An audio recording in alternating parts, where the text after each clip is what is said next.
Well, good evening. Ethan back for another review tonight. And tonight I'm going to be reviewing from Sweetwater the Extra Pale Ale 420. Sweetwater Brewing Company is out of Atlanta, Georgia, not far from me. They were founded or established in 1997, so not that old. This 420 Extra Pale Ale is 5.7% alcohol by volume. Best buy on the can, 4/30/21, so we're good until April, so very fresh. 39 IBUs I'm seeing on Sweetwater Brewing Company website.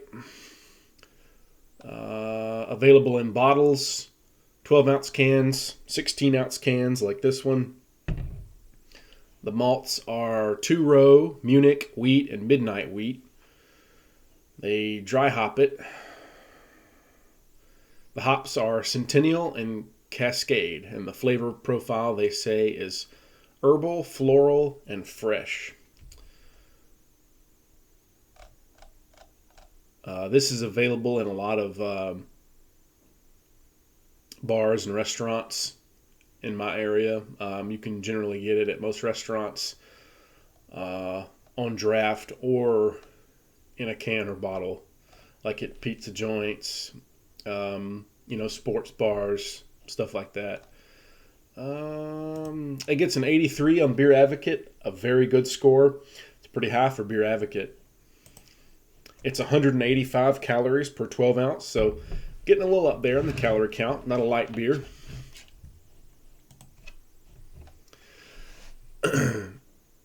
On sweetwaterbrewing.com, they say, dry hopped with a fat stash of Cascade hops. Our most popular brew, a tasty West Coast style extra pale ale accentuated with a stimulating hop character. First conceived in our bat cave on 420, this kind of beer keeps the wheels on the bus going round and round. Let's go ahead and get a pour. I bought this single can for $1.99, I believe, if I recall correctly, and I don't always.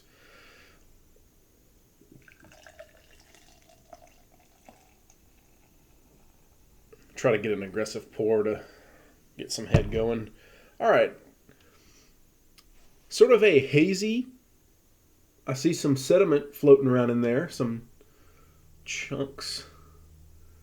Some ascending bubbles, about a two-finger head. Sort of a hazy, light to moderate gold appearance.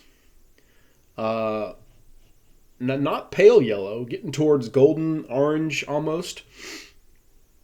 Not as hazy as like an IPA or a Blue Moon perhaps, but getting to that hazy category on the appearance for sure. Let's get an aroma.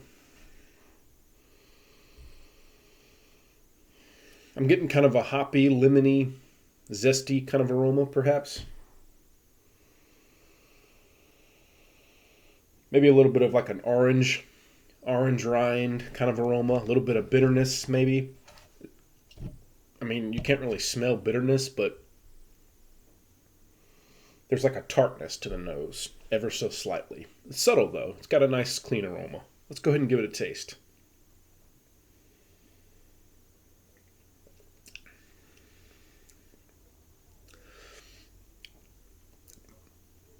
It's a pale ale, but it tastes like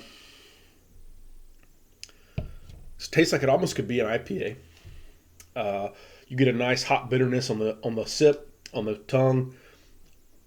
As you swallow, the bitterness kind of subsides a little bit and leaves for a nice bready, crackery, sort of a bready, saltine, the typical beer flavor. Those typical, words people use to describe beer, cracker, bread, wheat, corn. More wheat on this one. More wheat, and a nice hop character. 39 IBUs.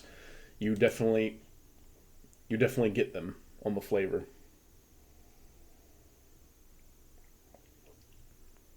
I see why this is popular because it's like you get the lightness of a little heavier, a little more body, but you get a lightness maybe akin to some American adjunct lagers, but you get some hop, some extra flavor, and some bitterness, hop bitterness, of an IPA. So it's sort of the best of both worlds, you know. It'd go well with like pizza, maybe hamburgers. It'd be a great beer to sort of pair with those foods. I see why they sell this a lot at sports bars.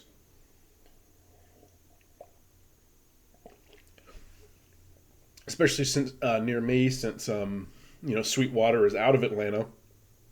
I just looked it up, and it's 18 miles southwest of me, so very near. Almost in the heart of downtown. I'm in the northern suburbs of Atlanta.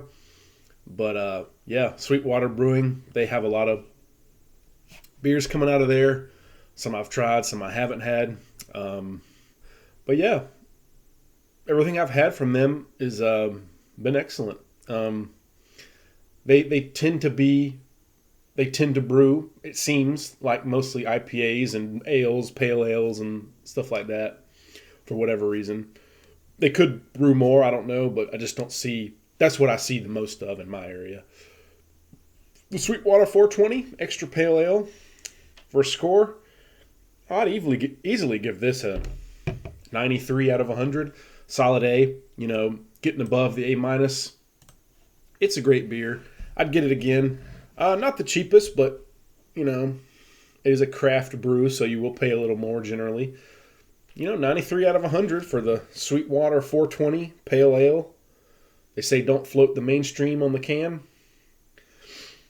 You can count on this go-to OG Pale Ale being fresh, flavorful, and well-balanced every time. If you know, you know.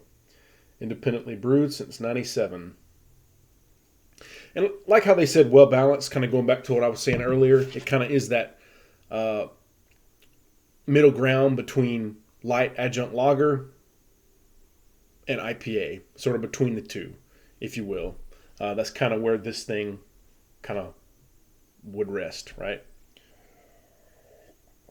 In the flavor, aroma, appearance, etc.